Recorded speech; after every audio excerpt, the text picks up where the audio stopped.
Hello, this is Decimal, and today I want to talk about this eBay listing for a fader knob. This is not my listing and it does not support me. Some people were thinking by purchasing it that they would support me. No, I released the files out for free. Someone has taken it and then is charging money for it. In the description, I'm going to put a link to the actual STL file. So if you have a 3D printer or you have a friend who has a 3D printer, you can get it 3D printed for free without having to purchase it. However, if you do want to support me, I can ship you one. I'm doing a run of them, and each one I will test on my unit before they go out. I'll write you a nice handwritten note and you'll be able to support the channel. The way it's going to work, email decimal1musician@gmail.com. I will ask for your shipping address. And after making a PayPal donation of at least 20 Canadian dollars, which is around 14.75 American dollars, I will ship you one, and that's including shipping. I am also working on different designs that I will be making available at some point, so stay tuned on the channel.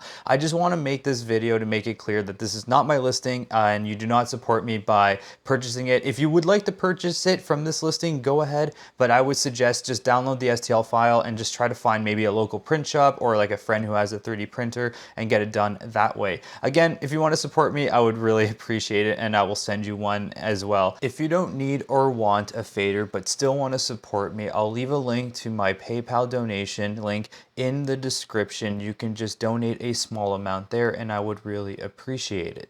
Thank you very much for watching, and I will see you in the next one.